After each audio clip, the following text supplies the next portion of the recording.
बाळा, मी तुझ्याकडे दुर्लक्ष करतेय ना,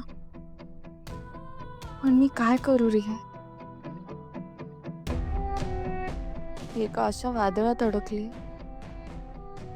की ठरवूनही मला तुझ्याकडे लक्ष देता येत नाहीये.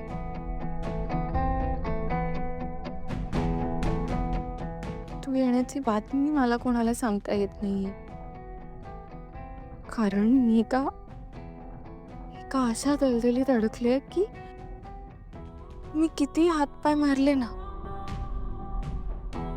तरी अजून अजून आत धसत चालले.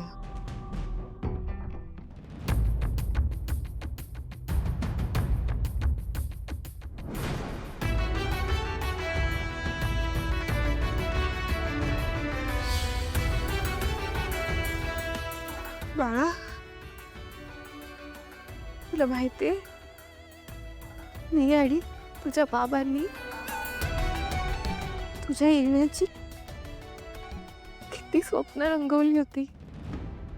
अरे, आम्ही तर तुझं नाव, शाळा, कॉलेज, पार तुझ्या लग्नापर्यंत सगळं प्लॅनिंग केलं होतं. तुला माहितीये, तुझ्या बाबांना जेव्हा कळेल ना की तू येणार आहेस, अरे, अख्खं घर डोक्यावर घेतील. जगातली सगळी सुख आपल्या पायापाशी आणून ठेवतील. आपल्या दोघांना तसं एखाद्या नाजूक फुलाप्रमाणे जपतील. तो क्षण त्यांच्यासाठी त्यांच्या आयुष्यातला बेस्ट क्षण असेल.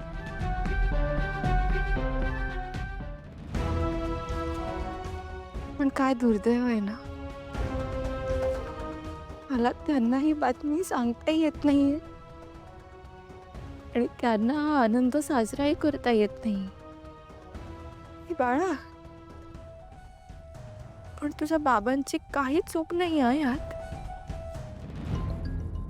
ते तर बिचारे स्वतःच खूप एकटे पडलेत. बाळा, खरं तर मला ना आता ह्यापुढचा प्रत्येक क्षण तुझ्या बरोबर घालवायचंय, तुझ्याकडे लक्ष द्यायचंय, तुझ्यामुळे होणारे माझ्यातले बदल अनुभवायचे. मुलगी, बायको आणि आता आई.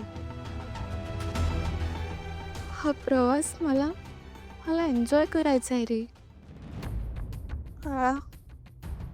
सॉरी, खरंच सॉरी. पण तू तरी घेशील ना रे मला समजून?